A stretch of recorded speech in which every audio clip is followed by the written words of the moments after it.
This show is proudly brought to you by the #Me Network. This week's episode of the Bits of Awesome podcast is brought to you by needitwantitgadget.co.nz. Need It Want It Gadget are the home of the Atari Flashback 4. They've sent us this amazing console to have a play with as well, and it is awesome. Looks like the original Atari 2600. It's got 76 built-in games, and I tell you what, the controller on them is amazingly similar to the original one. I still have to send this down to you to have a play with, Angus. Yeah, it definitely looks really cool, eh? It is. They've also got a few more retro goodies on their website, including the Sega Genesis arcade fighting stick, which is also an awesome looking game.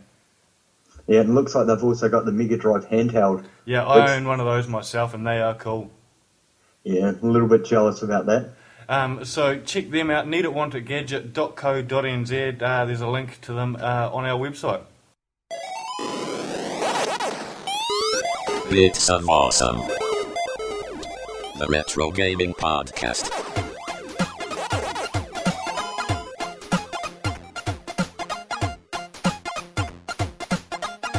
Welcome to Bits of Awesome, episode 2. I'm Phid McAwesome, and as always, we have Evil Cud with us as well. Woohoo! Episode 2, we've made it. Yeah, we have. So after the first episode, how do you feel about the show so far?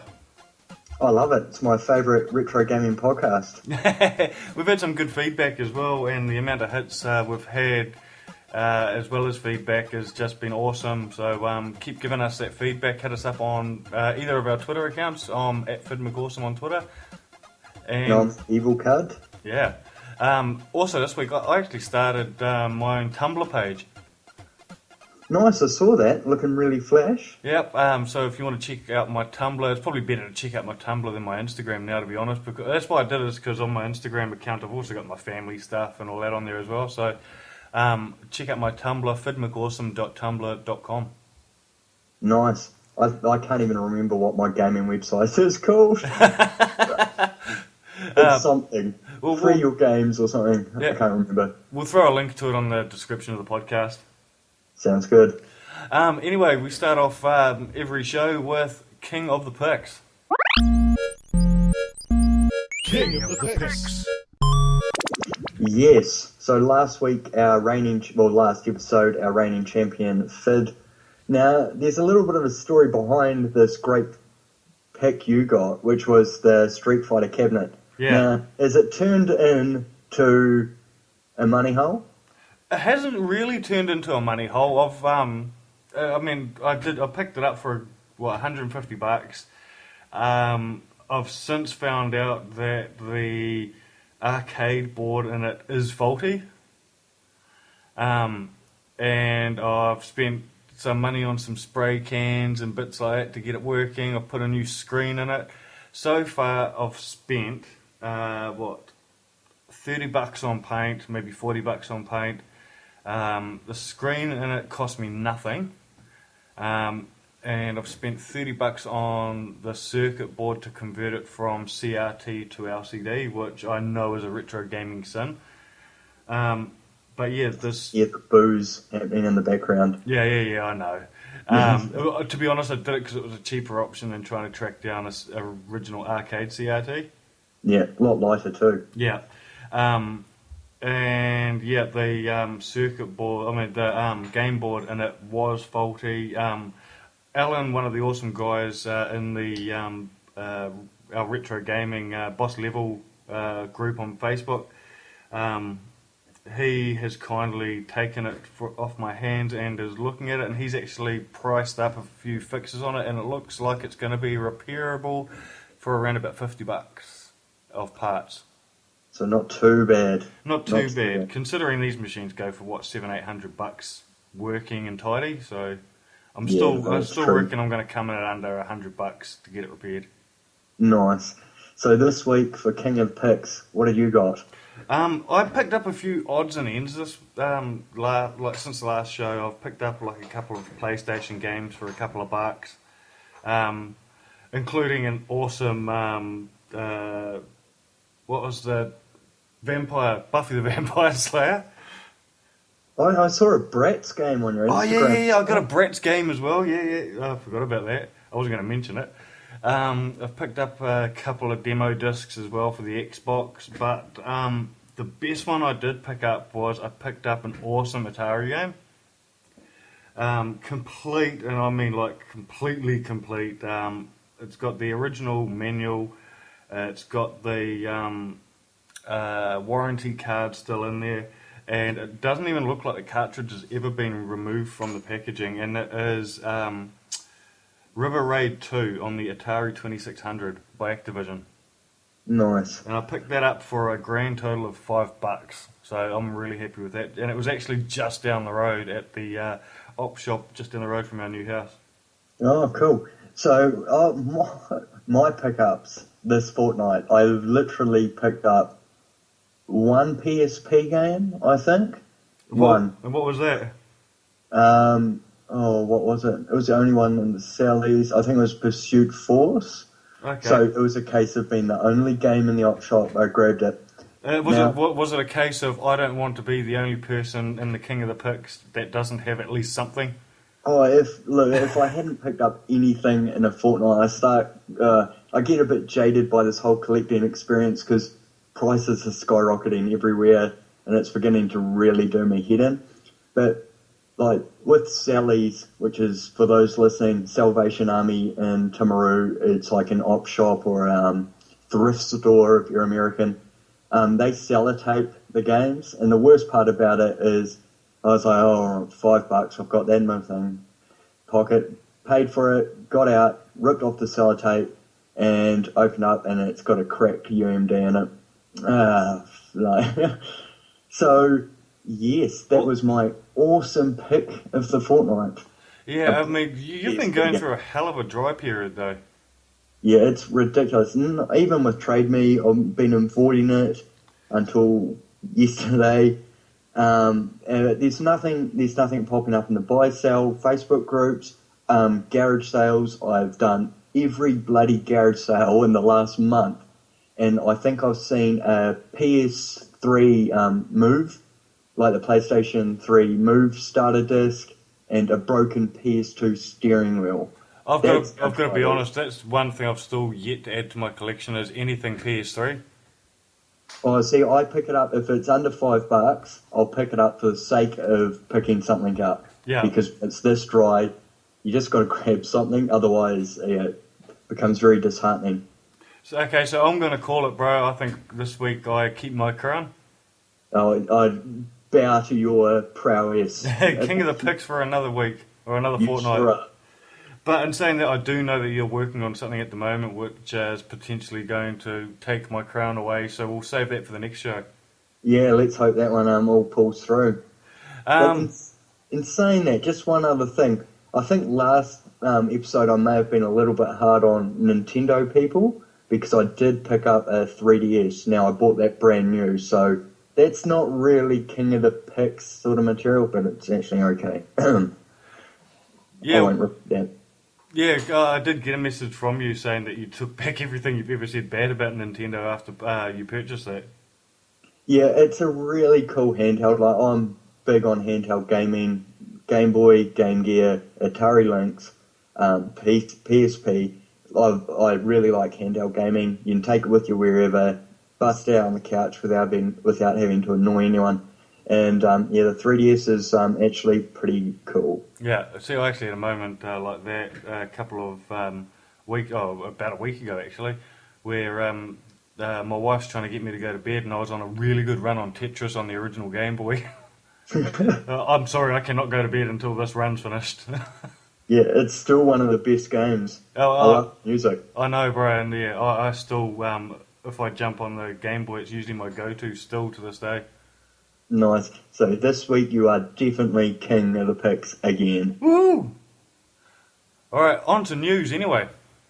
Old news. Yeah, old news. I'm going to start things off this week with Halo 3. Now, not a really old game. However, something big has happened, and that is that an Easter egg has been found almost how many years after it's come out? Oh, good question. What would it be? Well, it's not even that old, really, is it? Halo 3, so... I'm just having a quick look. It was in 2012... Shit, 2 years ago. Oh, no. Okay, no, 2012 was the last clue that was left. 7 years after the game's release. There you go. So I'd say this is a retro. Would you? 360 retro? Oh. It's early 360. But I still think it's a pretty cool piece of news because I love a good Easter egg. The final Easter egg has been found in Halo 3. And that Easter egg is on the load screen if you load it up on a particular day, and that day being the 25th of December, and hold down both the thumbsticks on the game's loading screen, the camera's going to zoom out, revealing more of the Halo ring on the load screen. And it says on there, "Happy birthday, Lauren," and that is in reference to one of the designer's wife's birthday. Oh, how sweet. It is. That's sweet. And so, yeah, apparently it was 2 years ago somebody said there is still one Easter egg left to find, and finally it's been found. That's one for the gaming nerds out there. Yep. Now, what have I got? Neversoft is merged with Infinity Ward, so they've closed off the Neversoft branch. Now, they were responsible for bringing us such... Now, I know sports games aren't that cool, but man, I jammed out on this so much, is Tony Hawk's Pro Skater on PS1. That game was insane. Oh, I love Tony Hawk's. I think it was actually probably the first good skating game to ever come out.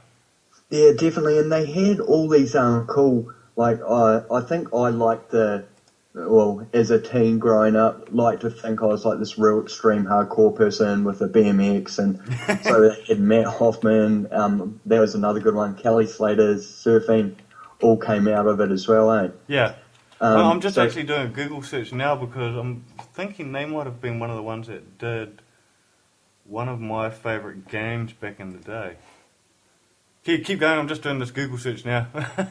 Well, no, you Google search away. So employees on the last day in office, what they did was their logo was that really cool eye that would appear on the loading screen, and then arrows, I think, and knives and swords got thrown into it. Okay. I don't remember that, the eyeball. But employees actually burned a statue of that on their last day to sort of send it off.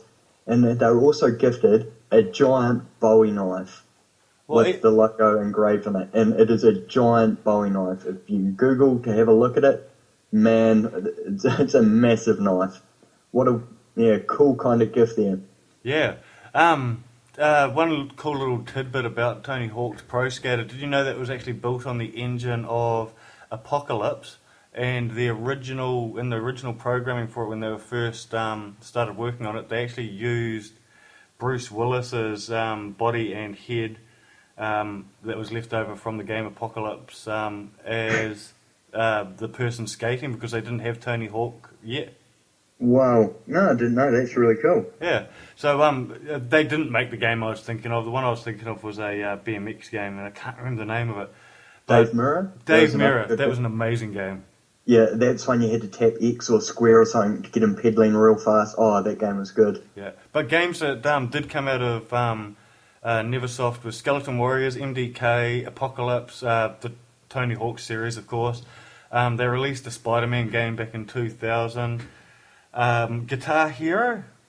Yeah, I see that, and I only knew that by Googling, and I've played a lot of Guitar Hero, so that's... But by the looks of it, they didn't come on board until Guitar Hero 3, because listed as their games, Guitar Hero 3, Guitar Hero Aerosmith, World Tour, Metallica, Guitar Hero 5, Band Hero, and Van Halen. Yeah, there was just a little side bit to this news. I see that there was an interview done with the guy from, what was the other Guitar Hero? Rock Band.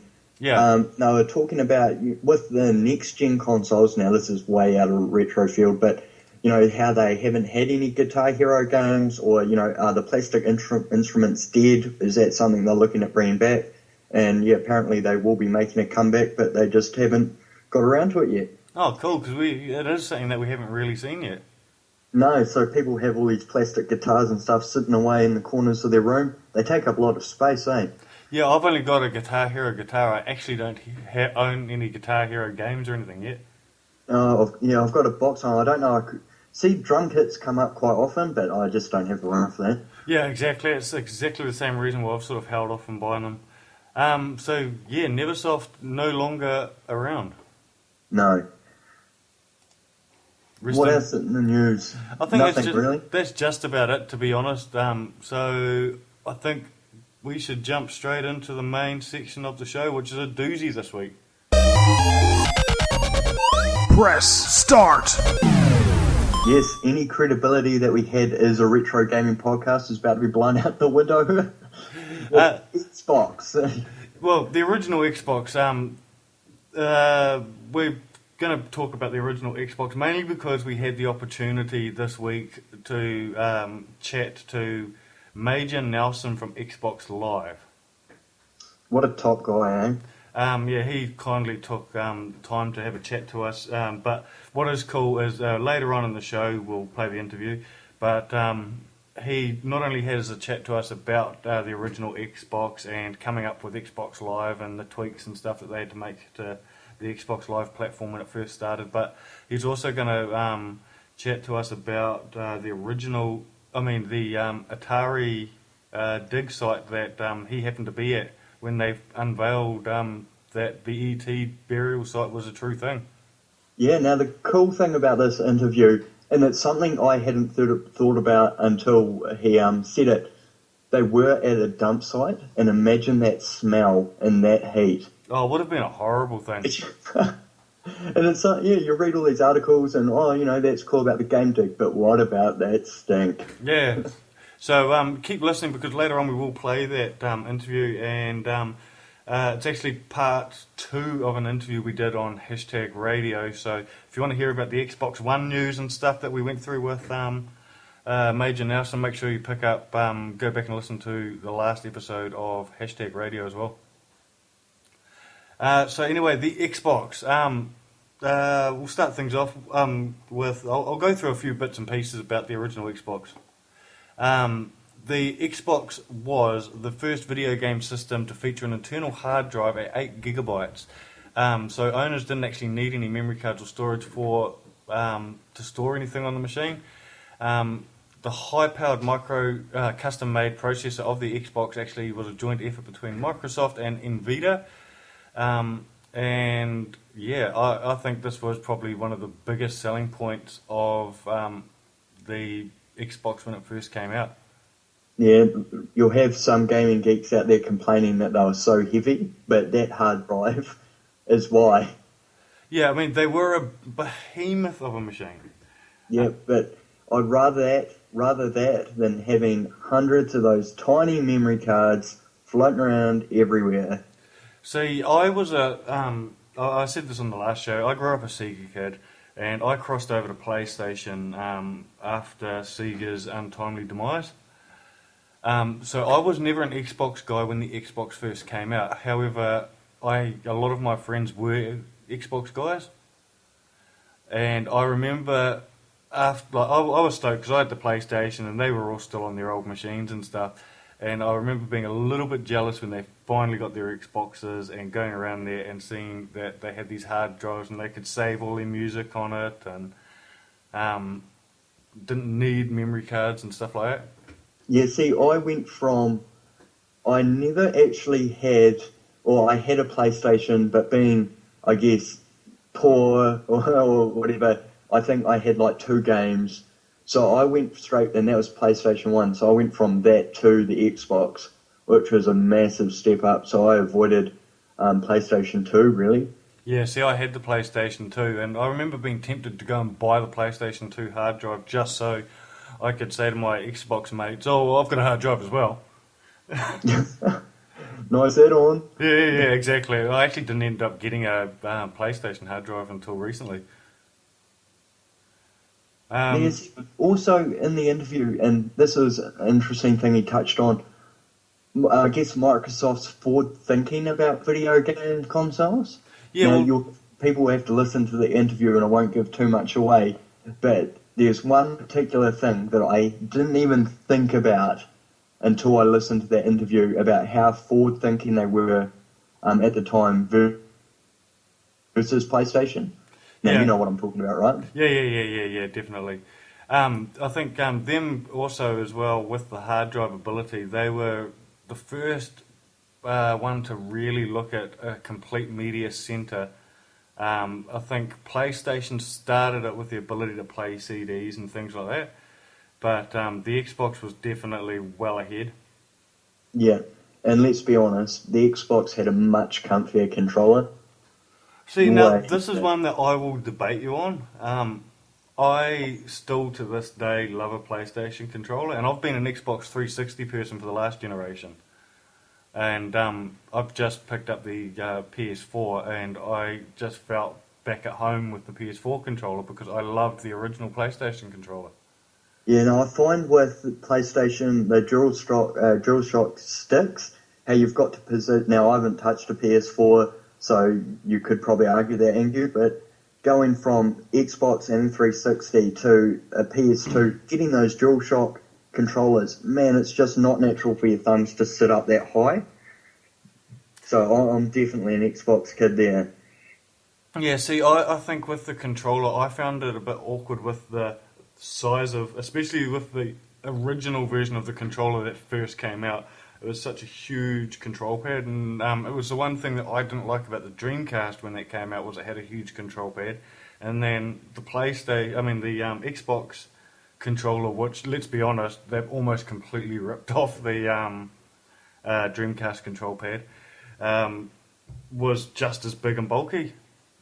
Yeah, big is better though. I find like this with the dual analog sticks, they're being uneven. That there didn't feel natural to me. Yeah, see, I don't know. If you go back and just pick up the controllers, yeah, the Xbox one's bigger, heavier, but I don't know. It just sits in the hand so much better. The position of the triggers is just so good. Yeah. I'm jizzing out over a controller. It's kind of weird.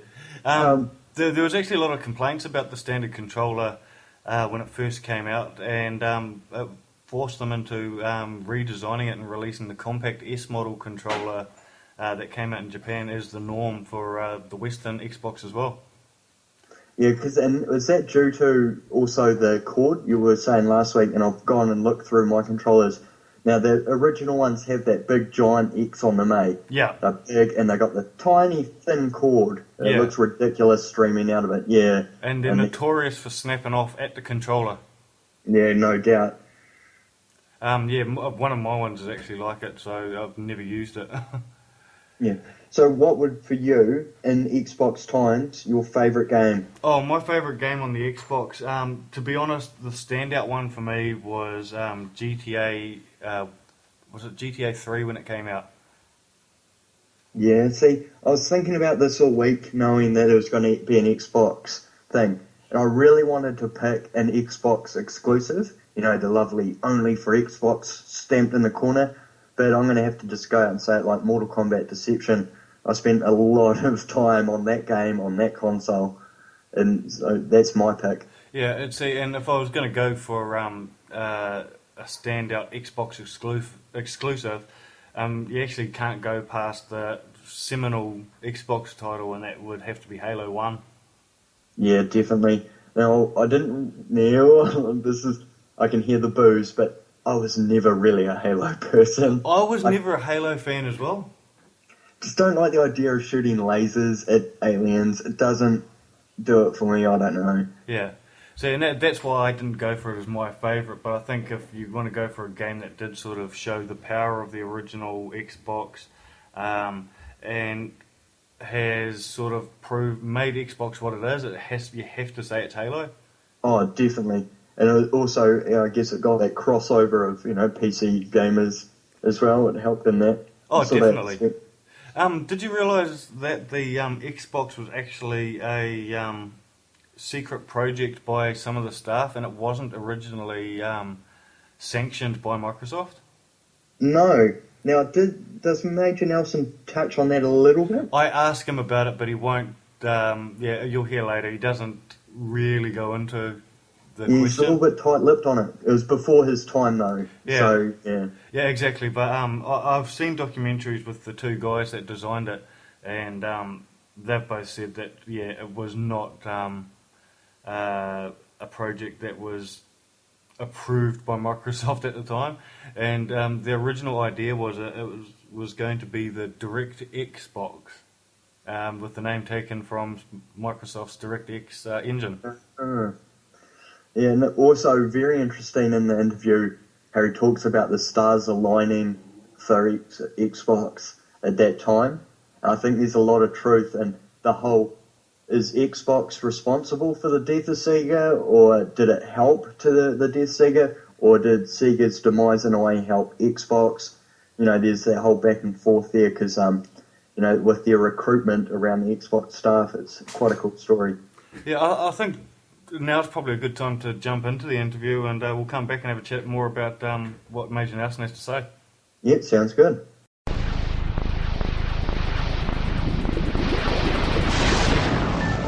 All right, welcome to Bits of Awesome, Xbox Live's Major Nelson. Am I officially a bit of awesome? You are officially a bit of awesome. That is what I want to hear. Thank you. First question we have on the retro side of things is, how did Microsoft come to enter the gaming industry when they were predominantly software for PCs and stuff? Well, that's a great question, but you kind of answer the question yourself. All that gaming is software, right? Oh, no. So Microsoft is a world-class software developer, and back in the day, back in late 1999 and 2000, when the original Xbox project was greenlit, it was really about developing great software, and whether it's Word or Outlook or Halo, it's software. So it just made a lot of sense for the company to branch out and get into the entertainment space. Now, I understand it was actually a project that wasn't officially endorsed by Microsoft at first. Well, there's certainly some lore to that, and unfortunately I wasn't around, so I can't really 100% confirm or 100% deny that, but I have heard that story as well. Okay. Do you think the success of the original Xbox's launch, do you think the timing of Sega exiting the market or struggling in the market at the time sort of helped with the success of Xbox? It's an interesting question. I think you can certainly attribute some of that because certainly Peter Moore came to join us after Sega, and Peter Moore helped us launch Xbox 360 and was with us for many years before he went over to EA. So I certainly think that had Sega been successful, we wouldn't have gotten Peter Moore, and perhaps we would have launched the Xbox. So there's a lot of little things that had to line up for it to happen that way. And Xbox Live, on its own, it seemed to be the first successful online platform with consoles.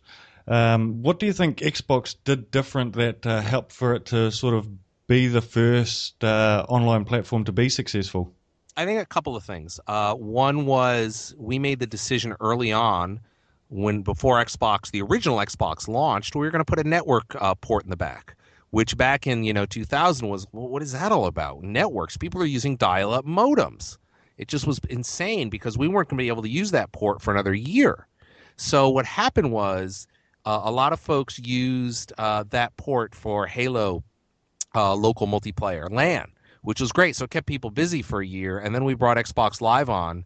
What we wanted to do is we wanted to make it easy for people just to join multiplayer games and have an online experience. And we've seen it grow since 2002 when Xbox Live launched. And every year it's gotten better and better and better. And are there any old games, retro games, that you'd like to see rebooted on Xbox One? Well, so how old do you want to go? Well, as old as you like. I've said this before, I'm a big fan of Star Raiders, which is from the early 80s. But you know what? We see all these retro games being remade, things from the 80s and maybe the early 90s. And sometimes the games were a moment in time that can't be recaptured.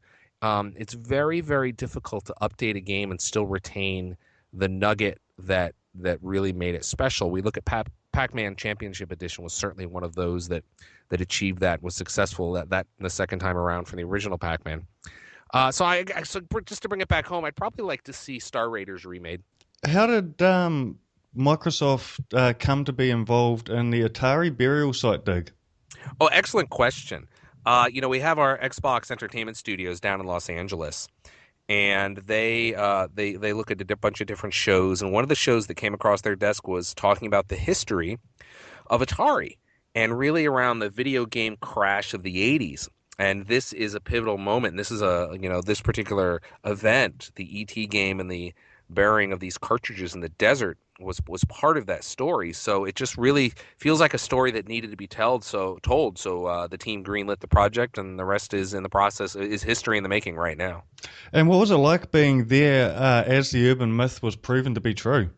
Well, first of all, it was unbelievable to be a part of that. Second of all, it was brutal conditions.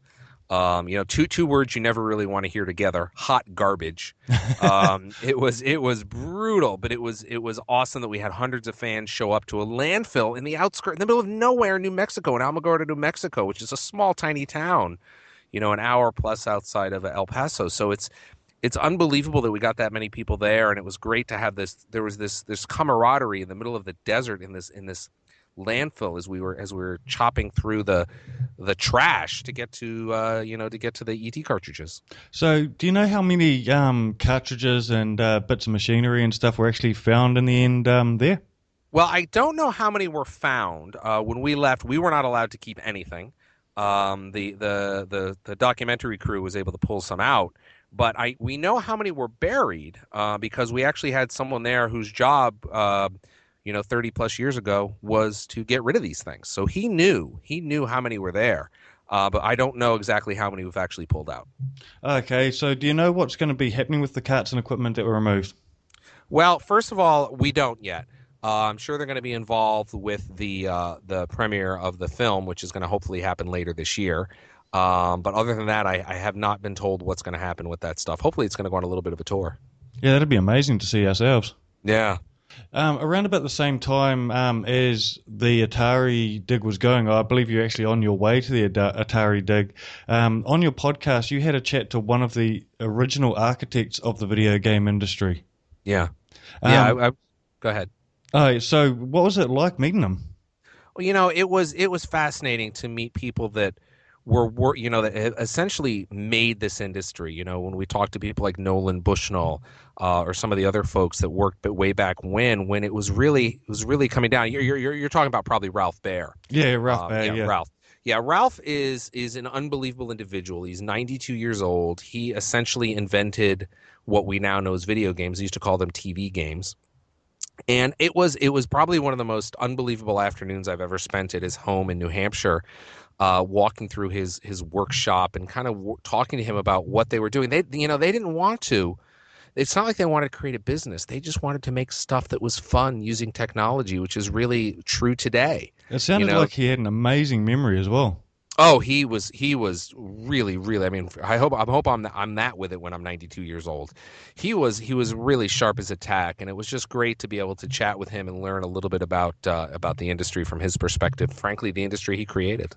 Yeah, and he's got a lot of haters online as well. I mean, he may not be aware of it, but I remember tweeting about your podcast after it got released, and the amount of people that came back at me just saying horrible things about Ralph.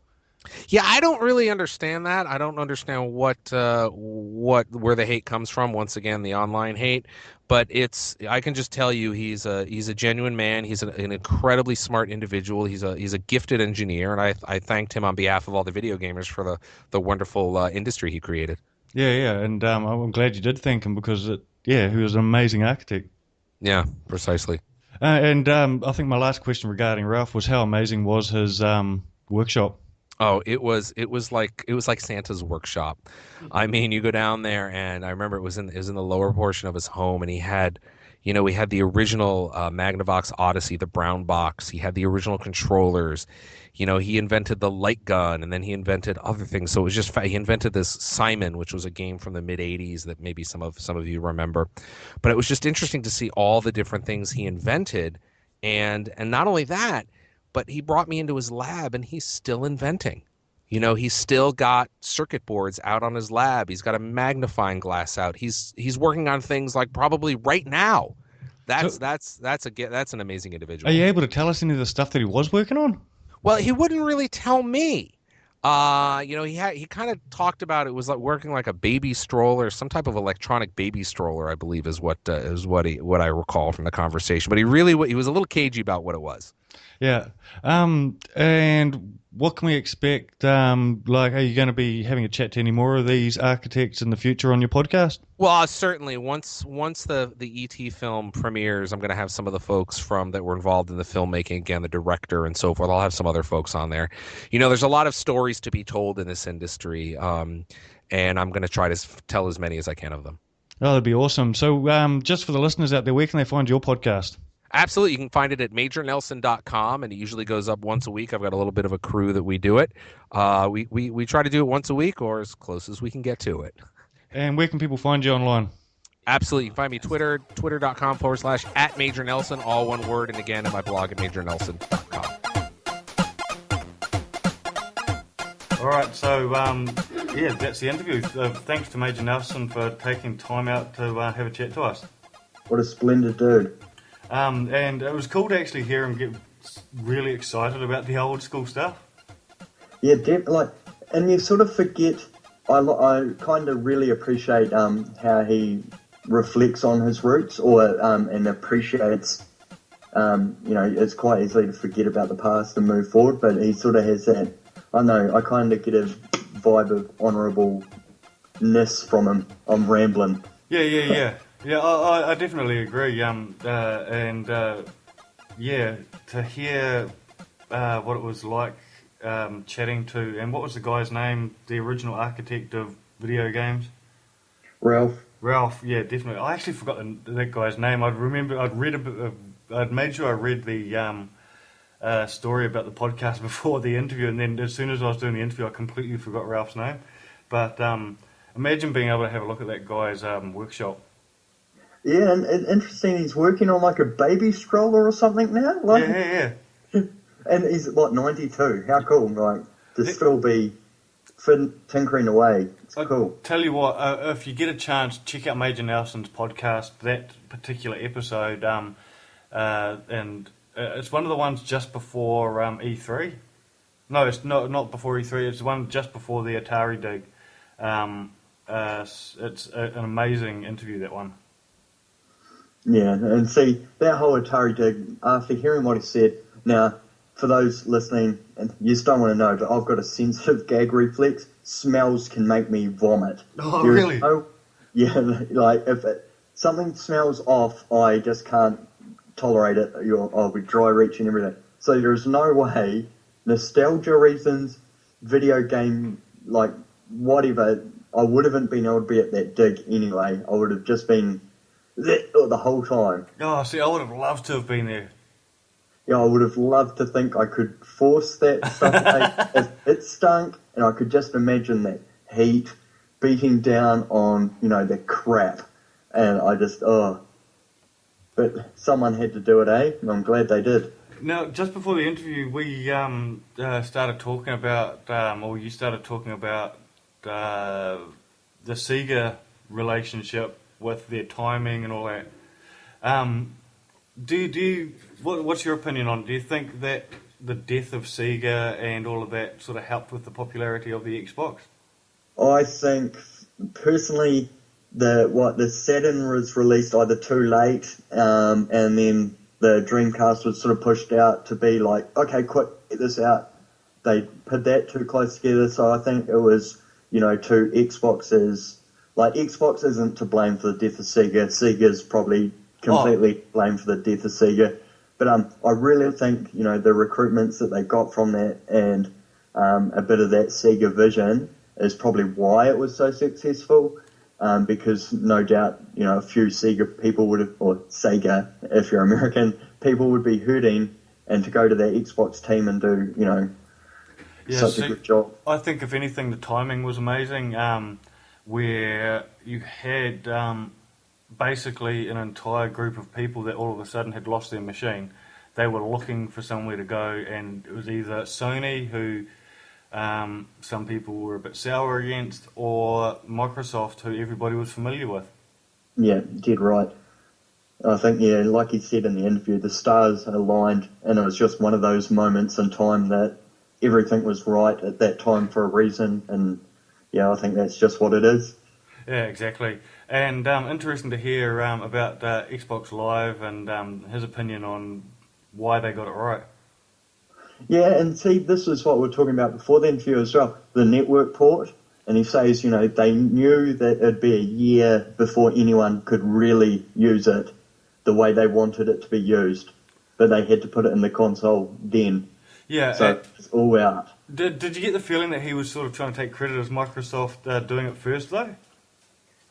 Possibly, but to be fair, didn't PS2 have to then release a network pack or something that you'd plug in on the arse end of your PS2 to get it hooked up to a network? Yeah, they did. But the point I'm trying to make is Sega did it first with the Dreamcast. Yeah, true. Yeah, that's true with Netlink or whatever it was called. Definitely, they didn't do it as well as Microsoft did. I mean, like I said in the interview, Microsoft seemed to have been the first to do network gaming right the first time. Yeah, and they probably were the first ones that did it right. But Dreamcast, I'm awaiting my first Dreamcast. Network port built in? Yeah. It is? Yeah, it's a proprietary bit clicked onto the side, but it came in the box with it. And you could upgrade it from a dial-up to a broadband. See, I don't know, and I guess, again, this is another reason Sega died. I didn't even know that really the Dreamcast had it. I knew, a few games had that capability, and I kind of think some games still have that capability. Some Dreamcast ones can still connect online at the moment. Oh, once you get one, we have to give it a go. Yeah, we'll acquire those games. Yeah. But anyway, yeah, once again, big thank you to Major Nelson for taking time out for our little podcast, especially being only episode 2, and we've managed to get such a high-profile interview on the show. Definitely, and for a Saturday night, he did it on a Saturday night. How cool is that? What a top guy. Yeah, so big props to him. Follow him on Twitter, @Major Nelson, and check out his podcast as well, because as much as he does cover off all of the new Microsoft stuff, he does say in that interview there that he wants to be covering off more of the history of gaming as a whole, because he loves talking about the history of where the industry came from. Yeah, and he loves New Zealand, yet he hasn't been here. Yeah, but he has promised to come on Hashtag, so we might see if we can get him on our show as well. Yep, definitely. Anyway, I think it's just about us for episode 2. Yeah, I think so. I've got nothing much to report except it's still dry as hell down here. If I see a video game, I'll be jumping on it like no one's business, but keep on picking, I guess. Yeah, man, and as we said at the start of the show, make sure you check out our new sponsor, needitwantitgadget.co.nz. If you click the link on our website, that actually helps us out as well. So check them out and check out their retro goodness. They also sell a whole bunch of other gadgets and stuff, and mobile accessories, so check them out. Yeah, just looking on their website now, and they've got this really cool gamer wireless headset, which is actually an army helmet that I'm just ordering right now. Yeah, good price too. Definitely. So that's us for another week. It is. Until next time. Yeah, follow us on Twitter, like us on Facebook, hashtag Radio NZ for both of those. Check out hashtag me.co.nz for all of our other podcasts and gaming goodness. And I'll chuck a review of the Atari Flashback 4 on hashtag me.co.nz as well. So make sure you check that out. Check out our personal Twitters as well. Yep, @EvilCard. And @Phid McAwesome. And that's us. Don't forget to hit save. #me.co.nz